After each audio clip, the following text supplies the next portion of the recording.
We are sitting down with the Minerals Commission, as we do almost all Wednesdays, and CEO Mr. Martin Ayisi has joined us once again to talk to us about local participation with regards to LI 2431. And as we've been told for the past couple of weeks, there are jobs within the mining space that are reserved specifically for Ghanaians. And we've been talking about what those jobs are and the skills that you would need to be able to fill those jobs if you are interested in a job in mining. Loads of you have expressed several times your willingness to even consider those courses. And so the CEO is spending more time explaining really what you need to do to prepare yourself for an appointment of that nature. And today he sits at the table with us once again to do more of that. You can catch this interview across the social media platforms of the Minerals Commission, and you can find them on YouTube, LinkedIn, Twitter, Instagram. Just look for Minerals Commission Ghana, and they will answer any and all questions that you have. Along the way, you will have the opportunity to call into the program and also ask some questions. Mr. Ayisi has taken his seat now. Good morning, sir. Morning. Thank you for coming back. And people are really interested in the job opportunities that exist in the mining sector for Ghanaians. And as you've explained in times past, there are certain roles that only Ghanaians can fill in a mining company, and that includes all non-engineering jobs. And you've been telling us that for the past couple of weeks. For the sake of that person who is just watching us today for the first time, let's recap some of those positions that are reserved for Ghanaians and those that people even without an engineering background can occupy. Time morning, and it's great to be here again. Yep. First, let me put it this way. You know, as a country where mining has gone on, the usual mantra of 100 years, there's no doubt that there are some areas where we have expertise. And this law that was passed on local content barely 2 years ago says that any role that is not engineering or is not technical, it is totally shut to somebody who is not a citizen of Ghana. That's the first thing. The good thing about the law is that they just listed some areas, and then they say, you know how lawyers, when they use a language, including but not limited to. So it's kind of open-ended. So we are not expecting mining companies to hire people to come and become HR managers or superintendents. We don't expect to see people working in accounting field, legal. Normally they smuggle them as compliance officer before they realize they are doing legal stuff, and communications. I remember some 10, 20 years ago when we were working as a young lawyer at Mincom, we had these foreigners working as external manager, communications, etc. All those roles have been cleared and we don't need them. But then here's my advice to the general public or folks there who are studying, our brothers and sisters. You can't get into the mining sector with those your social, if you do anything outside STEM, then you may not get in. It's all about engineering, technology, and the science.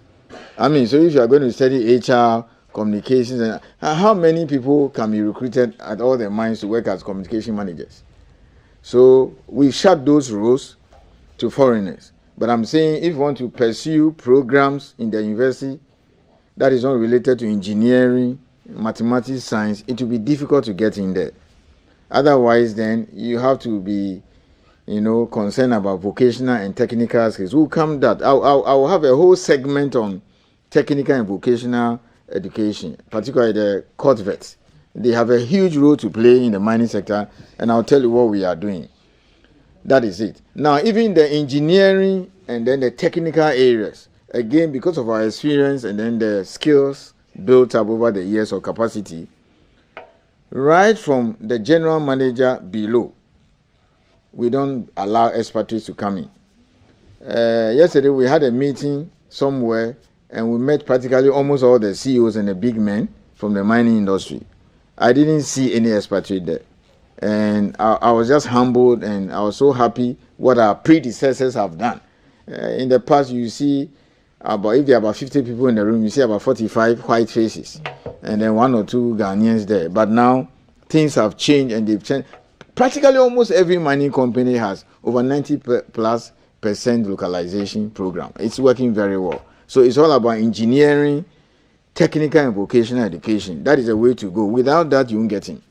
All right. So there is hope for those who studied the sciences who could find their way into HR, legal, and accounts and other businesses. But mining really is the core of engineering, is the core of entering into the mine space. And as you've said here countless times, Ghana is almost a net exporter of experts or mining executives and other officials in other countries, and we find them in Australia and other places. So what really are the skills that they are acquiring? What are they studying in school? I'll break them into two, because I don't want anybody to create the impression that if you don't go to university and you don't study engineering, you can't get a job in the mine. If you go to South Africa, you go to Australia, those who are well paid are those who go to our ATTC here, the technical schools, the so-called trade and all those things. So I'll separate into two segments. The first one is the engineering programs that we'll talk about. The ones that typically is quite relatively easy to get in. And then maybe the next two segments or 2 weeks, I'll discuss what we are doing about technical and vocational education. So is it possible for somebody to just finish GSS and get some training and certification and work in the mine? The answer is yes. We'll come to that. So let's go to the engineering bit. By far, look, practically almost any engineering course can get you into the mine. I will explain that. But by far, the commonest, what they normally take are those who have studied programs like mining engineering. You can get it at KNUST or UMAT, Takwa. Takwa is the, if you like, the mining capital of Ghana. Mining university, all the big mines are there, small scale mine, everything is there. That's our mining capital, so to speak. So mining engineering, mineral engineering. And then those who study metallurgical engineering can also get in. Those who work at the processing plant, even chemical engineers. And then mechanical, yes. So there's this joke that if you go and study mechanical engineering, hope I know 2 feet and over feet. No. We have a lot of them who work at Minerals Commission as inspectors machinery. You go to the mines, there are a lot of machinery there. They need mechanical engineers. So even those who have done HND, mechanical engineering, they take them. Okay? And then they also take those who have studied geology, that's those who do the exploration, geological engineering. So practically almost all the engineering programs. Even civil engineers can get in there. Let me say this. You have people who have studied civil engineering, and then they go and do a master's program in mining engineering. I mean, it's lovely. They can even multitask. So almost all the engineering programs, by and large, the mining companies take them. Whether you do HND or whether you do degree, they will take you. There are a lot of folks working at the mine who studied, HND at the polytechnic level. Now there's a degree, and who are working at the mining, area. So that is the first thing that you need to know. I will share the technical and vocational skills for next week or the other segment. Okay, right. Let me quickly announce the phone lines in case anyone is interested in reaching us right now in order to speak to Mr. Ayisi. Perhaps you have a question that's bothering your mind and you would want some answers. The number to call is 054-366-4264. 054-366-4264. So if you have questions, try and keep it short so that the CEO may have an opportunity to answer. And remember to turn down the volume on your TV set. Remember, this interview will be live on the Minerals Commission's social media handles, LinkedIn, YouTube, Instagram. Just look for Minerals Commission Ghana. Mr. Ayisi, we are talking about all these university degrees that you can get. What's the level of collaboration between the training institutions and the employing institutions? Because concerns have been raised in the past about how there's a gap between what is taught in the classrooms and what happens on the actual job market. Thelma, it's good you raise this issue, and let me explain. You see, in the past, you can find students who have completed the program at the university. They've never even seen the mine before. Whatever they see is what they see on television or some picture somewhere. The situation has changed. As a nation, we need to learn our lessons and move on. The training program now is designed. We've done the skill set, the analysis, everything. is designed in 3 ways. First, let me say this. The law imposes an obligation on the Minerals Commission to work with industry, academia, to make sure that these things are done. So it is obligatory. It's no longer voluntary. So since 2020, we have to do it. I understand someone has joined us on the line already with a question, perhaps, for Mr. Ayisi. Good morning, God's time. Good morning, madam. Let's hear your question or contribution. If he can raise his voice. Yes, my question is that he was mentioning the few that given the opportunity to explore.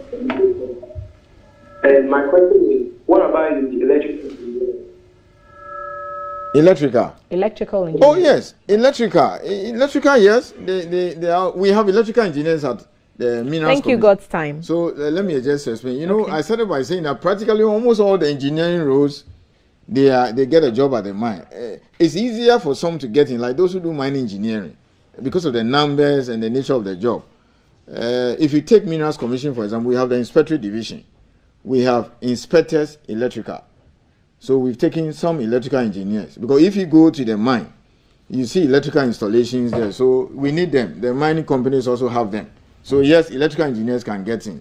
And they can even go and even do a master's in mining engineering, and then have an additional tax, and then broaden his scope and his, if you like, ability to get jobs quickly. I know a lot of electrical engineers who have done mining engineering. So yes, they can get in. Okay. Now let me go back to the skill There's issue. another caller on the line. There are lots of people who are interested in this conversation, and perhaps that's why we keep going back to it.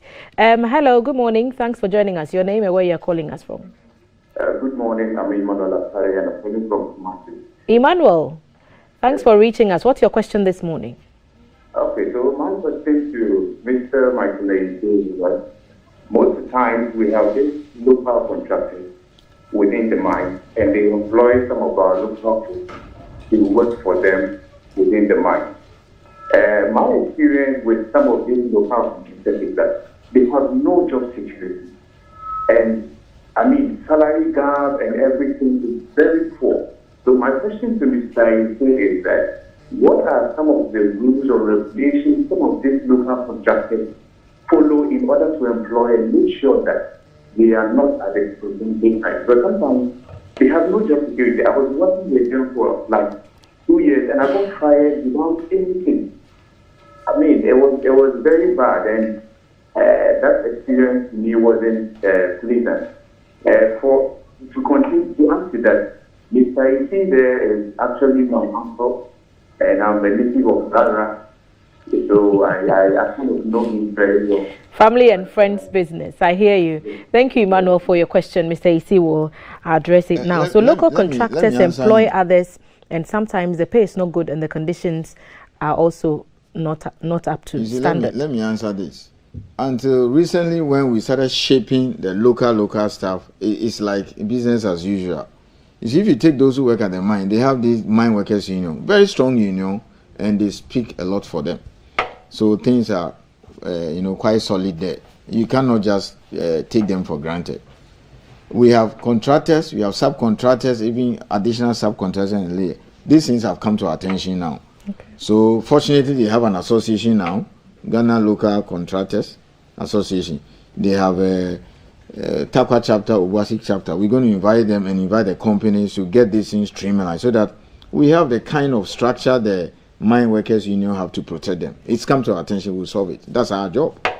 We'll deal with that. So Emmanuel, that's quite a positive feedback for you, and perhaps get in contact with those organizations, the ones closest to you at least, so that you can channel your grievances to there, and it will get to perhaps the appropriate desk at the Minerals Commission. Thank you for the call. And Mr. Ayisi, as and when there's another person, perhaps we'll reconnect to the phone lines. Ajwa is on. Okay, the women are not left out at the table. Good morning, Ajwa. By the way, there are a lot of women mining engineers now. Ajwa, are you interested in being another of the female mining engineers in the country? Yes, I've worked in the mine for 10 years. I'm with the administration. I want to see the next female chief inspector of mines. I was aiming for that job, but my mathematics is not going to help me. So I'm urging you on. What's your question for Mr. Ayisi? Yes, so I just want to ask you what Mr. Ayisi said. It's not get the degrees and the HNDs?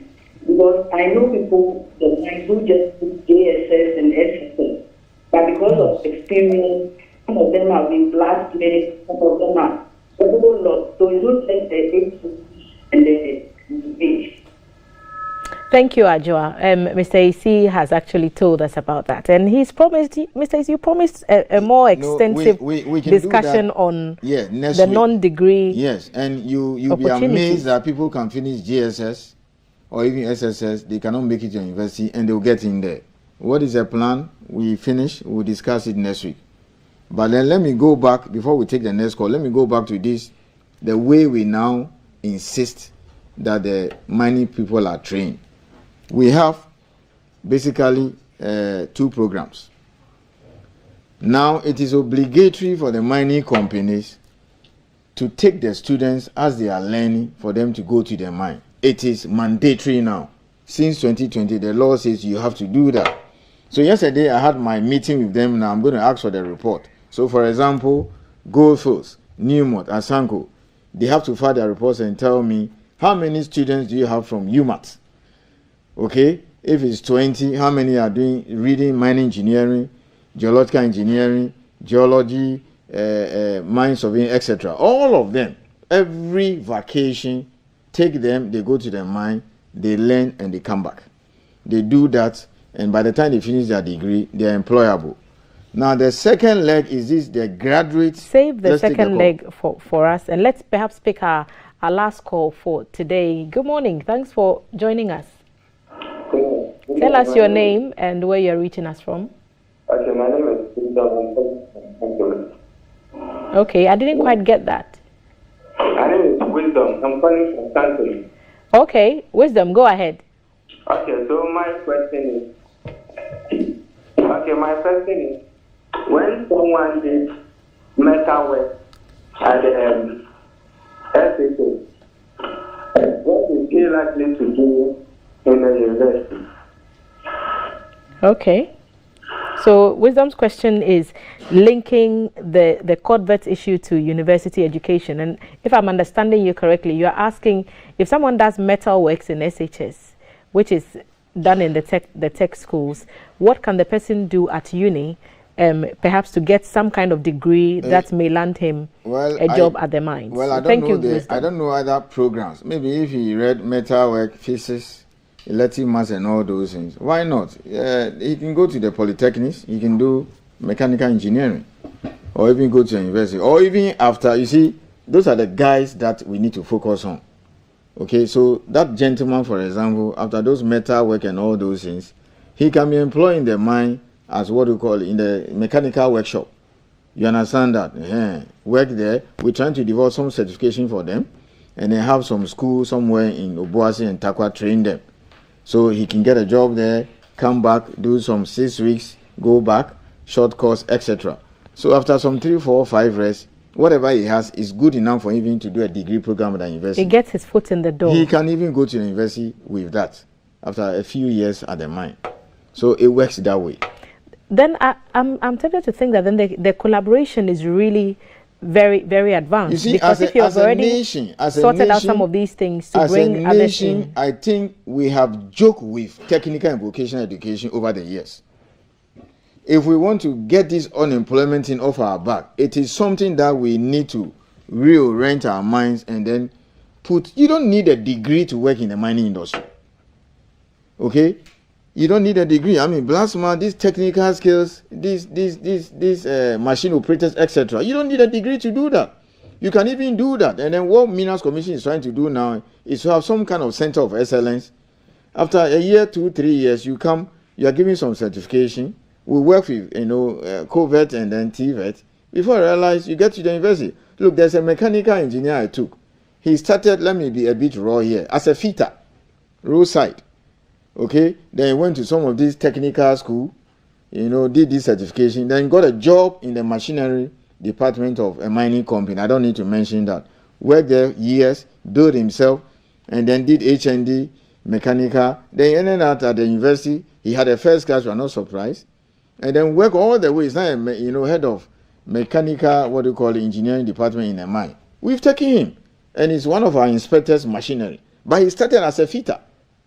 Look at where he has ended. And he's in one of our regional office as an inspector. Okay? From nowhere, with his raw hands by the roadside, and then I can't say kakra, HND degree. And he's a look, most of the guys in the inspector division in this area cannot match him. Because he has both the theory and the real practical. In the mind is practical. Look, a lot of the expatriates that come from South Africa and Australia, they didn't go to university. Some of them also didn't go to even secondary school. After high school, they go to this so-called trade school. If you like, what we call ATTC, Accra Technical Training Center. Okay. Yes, equivalent in South Africa or Australia. So after high school, he goes there, do some 2-3 years, then they get a job in the mine. And then they come here as expatriates and come and take $200,000, $150,000 annually. And then we sit here and we get so obsessed with degrees. We get so obsessed with degrees. No. I've hardly seen any you will see job. These people who drive these trucks in Australia, $80,000, $100,000 a year. I haven't seen a lot of adverts for jobs saying that SHS leavers or JHS leavers who have some course training or some weeks or years of training at ATTC can apply. Well, everybody asks for a first degree or a master's degree or other qualifications which the JHS leaver or the SHS leaver may not have. So what we are doing now is that we are working with the mining company to set up centers of excellence. Get Covert and Co to sign off, because that's their job, to harmonize, coordinate, and supervise both technical and vocational institutions in the private and public sector. So this will be set up in Obuasi and Takwa. Do you understand that? But we'll get approval from the government regulatory body that, look, we require this skill set, middle level, and even down there, and then you don't have them in the polytechnics or whatever, because they are all doing this degree program because of the mindset. But we need them in the mind. So after SSS or even GSS, they take you. You do some 2 years, you get a job in the mine. Minerals Commission will certify, just like the way we issue certification for mine manager, mine captain, etc. So that is what the law, the 2020 law says we should do now. And apart from the mandatory requirement for the mines to offer student placements for hands-on training, you're going to talk to us about a second option or a second provision made in the law with regards to linking academia and the real mine experience. Right now, the University of Mines and Technology, or George Grant University of Mines, that is our main university for mining. I mean, yes, folks at Legon also do geology and NK and USC, but when it comes to any university to train people in mining and mining related programs at the geosciences, it is UMAT. They have a relationship with Minerals Commission, then industry and academia, and we do all the training and they fund all the program there. Go to UMA today, you find a lot of students who are coming from the university at the mines learning, and then they have a graduate training program. As soon as they finish university, they go to the mine, and then they pick them, they work, they train them like 2 years, right? So if they are about 20 in a particular mine, after the 2 years, they may retain about 5. Others go to other mines, and then those of us at Minerals Commission, we hire some. I think I've hired almost about 30 of such group. So that is the situation now. So we are out there saying that those who are into mining, and we're not going to stop mining now, trust me. For the next 50 years, our reserves are not going to no. As we explore, we find more minerals. We are even finding more minerals. So what I'm saying is that when it comes to mining, the potential, there are a lot of job opportunities. But you see, we need to explain to you the areas to look at. To wrap up, don't over-focus on the degree in mining engineering, degree in metallurgy, degree in chemical engineering. No, they are not the only people we need. We need a hands-on experience. You see, those who are trained to work on the drill machine, those who have to drive those trucks, machine operators, etc. But we need to certify them. They need some basic education. If you are telling me that a BSc mining engineering student at UMAT or KNST. You know, after first year, he can go to the mine, go and learn 3 months, 2 months, go back. Second year, third year, fourth year. After the 4 years, he's employable. You must do that for the machine operator too. You know, those guys. Some of them require just 6 months training, 1 year training, and certify them. I'll tell you something. Burkina Faso, when did they become a mining country? Recently, maybe barely 20 years. First, they copy our law word for word. Mali, our law word for word. The only difference was that our 1986 law, theirs was in French, ours was in English. Word for word. Anybody who wants to do anything in mining, you go to World Bank, they say, come to Ghana. Then they took most of our, these are drivers and these are truck operators. All of them went to Burkina Faso. Because they didn't have them. They don't know how to do it. So after 6 months, 1 year, 2 years, then they say, okay, we have enough now. We've learned from you. Go back. So it is something that we are taking seriously at Minerals Commission. And it's Ghana Chamber of Mines, Minerals Commission. And then we've identified some specific areas of training. Okay, one in Obuasi, in Takwa, where we want to start this program and get them into it. Is that connected to the database? It is connected to the database and the skills set that the audit we have done with industry. I cannot sit at Minerals Commission and think that everybody should go and do X, Y, Z. We need to work with industry and identify where the gaps are and what they actually need. So for the degree, for the HND and the training for them in the university and the mines, enough of that. We now have to focus on technical and vocational skills. And that's what we'll be talking about. Yeah, so you have people who have finished SSS or GSS. They are working as machine operators and doing this technical stuff at the mine. They are earning more than directors even in the public service. Okay, but so let us stop this degree, if you like, for want of a better word. I mean, this degree nonsense. It's good, we need that, but if we want to take the unemployment off, you know, the back of this, you know, country called Ghana, technical and vocational. Okay, I'm sure if I do a survey here, all the GTV staff here, I don't know your number, 100, you have about 99% of you saying that, no, your son will not go to Poly or ATTC. But that should be the way. Okay, if my son finished SSS and then he says he wants to go work in a mine or somewhere, I'll allow him. I will not say, oh, wait and finish university. Okay, and gradually we should even get to the situation, I mean, the German style, where it's beginning to happen right now. Look, there's a lady who went, she's studying mechanical engineering, and she's done 2 years. First year, she went to the mine, 3 months. The mining company says she's super. She's so brilliant. She's already a first-class student. And then second year, she went to the mine again, long back. And then the mining company wanted her to stay full-time and work like 2-3 years, and after that, go back to the university and complete her degree. The father said no. She came to tell me and said, look, can you talk to my father? I explained to the father that, look, the mine has given her a job, and she's even earning more than the father.